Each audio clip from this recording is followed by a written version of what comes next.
मैं कशिश और स्वागत है आपका मेरे खास प्रोग्राम राजनीतिक गलियारा में। देखा जाए तो गुलाम नबी आज़ाद ने पार्टी छोड़ दी थी, यानी कि कांग्रेस पार्टी का वो हिस्सा रहे थे। सालों साल उन्होंने क्या कुछ नहीं किया कांग्रेस पार्टी के लिए, उस बात से आप सब लोग अच्छे से वाकिफ है। लेकिन देखा जाए यहाँ पर कि कांग्रेस पार्टी किसी भी नेता को लेती है पार्टी में और उसके बाद सालों साल उससे काम कराती है, उसका फायदा उठाती है और फिर एक समय पर भूल जाती है। तो G23 का हिस्सा भी रहे थे गुलाम नबी आज़ाद, लेकिन एक समय ऐसा आया जब पानी सर के ऊपर से उठ गया और गुलाम नबी आज़ाद ने फाइनली कांग्रेस का साथ छोड़ दिया। लेकिन कभी भी उन्होंने कांग्रेस पार्टी को लेकर बुराइयां नहीं की, कभी भी तंज नहीं कसे। लेकिन हाँ, कांग्रेस पार्टी के कुछ नेता गुलाम नबी आज़ाद पर लगातार तंज कसते हुए नजर आते थे। लेकिन इसी बीच यहाँ पर एक और बड़ी खबर सामने आई, जिसमें यहाँ पर जयराम रमेश, जिन्होंने सिंधिया को भी गद्दार कहा था, पार्टी में वापस ना लेने को लेकर काफी कुछ बोलते नजर आए। वही गुलाम नबी आज़ाद को लेकर भी उन्होंने काफी तरीके के तंज कसे। मीर जाफिर उन्हें बता दिया गया, वोट कटवा उन्हें बता दिया गया और यही सारी चीजें सिंधिया को लेकर भी कही। अब यहाँ पर गुलाम नबी आज़ाद के जो समर्थक है, उन्होंने साफ तौर पे कहा कि गुलाम नबी आज़ाद की इज्जत को नीलाम किया जा रहा है, उनकी इमेज को खराब किया जा रहा है और इसके लिए नोटिस जारी कर दिया गया। यहाँ पर 2 करोड़ रुपए का उन्हें कहीं ना कहीं नोटिस जारी किया गया और मांग की गई कि आपको ये सब यहाँ पर पूर्ति करनी पड़ेगी। एक तरफ देखा जाए तो इस साल 9 विधानसभा चुनाव है, जिसमें से त्रिपुरा के विधानसभा चुनाव हो चुके हैं, कल मेघालय के चुनाव है और बाकी जगहों के भी चुनाव जल्द ही बैक टू बैक होते नजर आएंगे और सारी जगह कांग्रेस पार्टी जीतना चाहती है। वहीं लोकसभा के चुनाव की बात की जाए तो यहाँ पर तो कांग्रेस पार्टी भारी बहुमत से जीत हासिल करना चाहती है, 350 से पार सीटें लाना चाहती है और साथ ही साथ देखा जाए तो राहुल गांधी को प्रधानमंत्री बनना है। लेकिन अपने ही वरिष्ठ नेताओं जो एक समय पर साथ थे, आज पार्टी में नहीं है, उन्हीं की इस तरीके से बेइज्जती करना क्या सही है? क्या इससे जनता नाराज नहीं होगी? और खास करके यहाँ पर जम्मू कश्मीर की बात की जाए, जम्मू कश्मीर में महबूबा मुफ्ती थी, यहाँ पर अब फिर से चुनाव होने वाले हैं। देखा जाए तो चुनावों की तैयारी में बीजेपी लगी है, डेमोक्रेटिक पार्टी यहाँ पर गुलाम नबी आज़ाद ने बनाई। तो यहाँ पर जिस तरीके से गुलाम नबी आज़ाद को बार बार बेइज्जत किया जा रहा है, क्या वो सही है? और एक समय पर तो ये कयास भी लगाए गए थे कि यहाँ पर खड़गे, जो मल्लिकार्जुन खड़गे, वो कहीं ना कहीं गुलाम नबी आज़ाद की वापसी कांग्रेस में करा सकते हैं, क्योंकि इन जैसे वरिष्ठ नेताओं की जरूरत कांग्रेस पार्टी को है, जिन्होंने नींव रखी कांग्रेस पार्टी की। अब इन्हीं सारे मुद्दों को लेकर चर्चा करेंगे अपने सहयोगी कपिल के साथ और यहाँ पर ये जानने की कोशिश करेंगे कि क्या इतनी बेइज्जती के बाद भी क्या खड़गे यहाँ पर माफी मांगेंगे, यानी कि खड़गे क्या यहाँ पर गुलाम नबी आज़ाद की कांग्रेस में वापसी करवा पाएंगे। मैंने तमाम तरीके की जानकारियां यहाँ पर जनता को दी। देखा जाए तो जयराम रमेश यहाँ पर लगातार किसी न किसी नेता पर तंज कसते रहते हैं।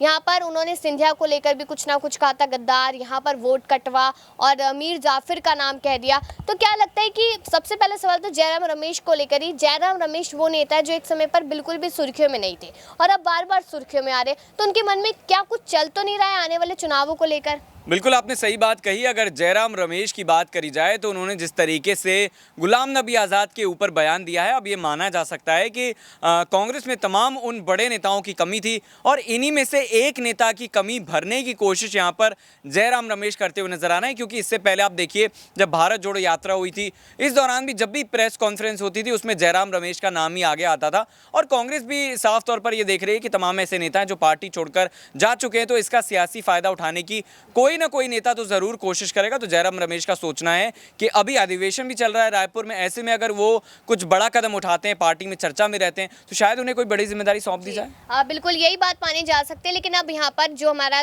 चर्चा जिस पर हम करें गुलाम नबी आज़ाद पर, उस पर आते हैं। यहाँ पर अब गुलाम नबी आज़ाद पर उन्होंने काफी तरीके के बयान दिए। अब उनके समर्थक यहाँ पर कहते नजर आए, उनके वकील कह लीजिए जो भी, उन्होंने कहा कि 2 करोड़ रुपए की यहाँ पर कहीं ना कहीं आपको ये मांग पूरी करनी पड़ेगी, आपको माफी मांगनी पड़ेगी, खड़गे को माफी मांगनी पड़ेगी। तो क्या लगता है यहाँ पर कि गुलाम नबी आज़ाद की इज्जत को खराब किया जाता है, नीलाम किया जा रहा है और ये जो मांग की गई है, नोटिस जो जारी किया गया है, वो पूरा कांग्रेस पार्टी करेगी? क्योंकि चुनावों में फायदा तो यहाँ पर चाहिए ही कांग्रेस को। देखिए, अब जिस तरीके की लगातार चीजें हैं, पहला तो यह है कि गुलाम नबी आज़ाद पार्टी छोड़कर एकदम ऑल ऑफ सडन गए, उसके बाद कांग्रेस को बड़ा झटका लगा। यानी कि कांग्रेस जो है वो पहले ही बड़े नेताओं की कमी से जूझ रही थी, उसके बाद गुलाम नबी आज़ाद का यूं पार्टी छोड़ना।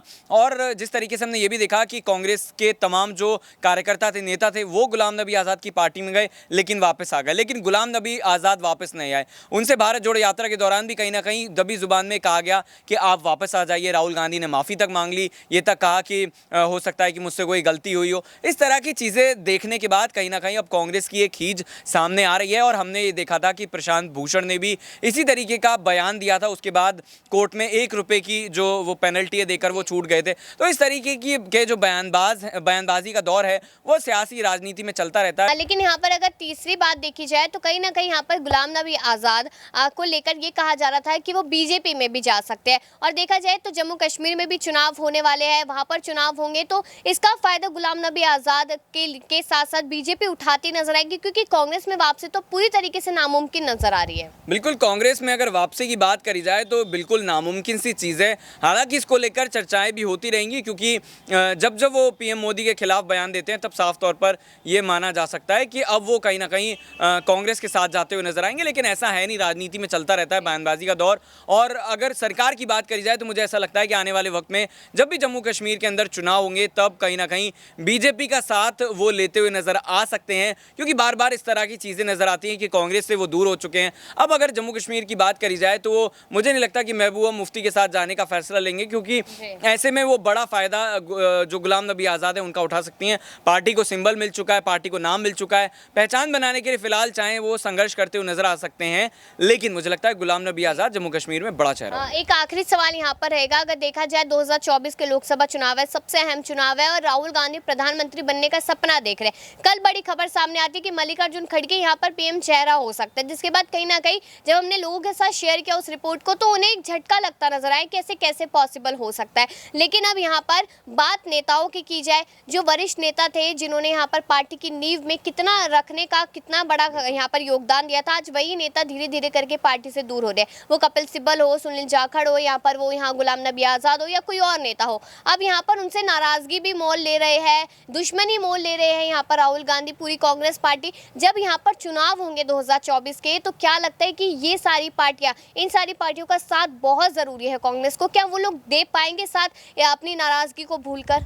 देखिए, अब जिस तरीके की बातें लगातार सामने आ रही हैं, ये कहना बड़ा मुश्किल काम है कि साथ देंगी या नहीं देंगी। लेकिन आप देखिए कि उद्धव ठाकरे कह रहे हैं कि आप कांग्रेस के साथ चलकर तो देखिए, अगर नहीं चलेंगे तो फिर अलग अलग लड़ने का कोई फायदा नहीं। अरविंद केजरीवाल पहुंचते हैं महाराष्ट्र, ये तमाम चीज़ें दिखाती हैं कि शायद ऐसा हो सकता है। हालांकि ये संभावना अगर हम देखें तो 30% ही है कि वो आने वाले वक्त में जो तमाम पॉलिटिकल पार्टियां हैं कांग्रेस के साथ जाती हुई नजर आएंगी। लेकिन ये भी साफ तौर पर माना जा सकता है कि जिस तरीके से लगातार हम ये देख रहे हैं कि मल्लिकार्जुन खड़गे को लेकर तमाम बातें सामने आ रही हैं, मुझे नहीं लगता कि उन्हें प्रधानमंत्री का पद दिया जाएगा या फिर दावेदार बनाया जाएगा। और अगर वो दावेदारी भी करते हैं तो कहीं ना कहीं कांग्रेस को नुकसान होगा, क्योंकि राहुल गांधी का नाम अब काफ़ी आगे कांग्रेस पहले ही बढ़ा चुकी है। और ऐसे में राहुल गांधी जिस तरीके से लगातार ना सिर्फ दावेदारी कर रहे हैं बल्कि भारत जोड़ो यात्रा लेकर चल रहे हैं, वो तमाम नेताओं से बात कर रहे हैं, तो मुझे यही लगता है कि कांग्रेस के अंदर अभी भी ये तय नहीं हो पा रहा है कि पार्टी आगे का सफर जो है वो कैसे तय करती हुई नजर आएगी। शुक्रिया कपिल। यहाँ पर अगर कहीं ना कहीं यहाँ पर देखा जाए तो सारी पार्टियों का साथ बहुत ज़्यादा ज़रूरी है यहाँ पर राहुल गांधी के लिए, क्योंकि अगर उन्हें पीएम बनना है तो कांग्रेस के लिए भी।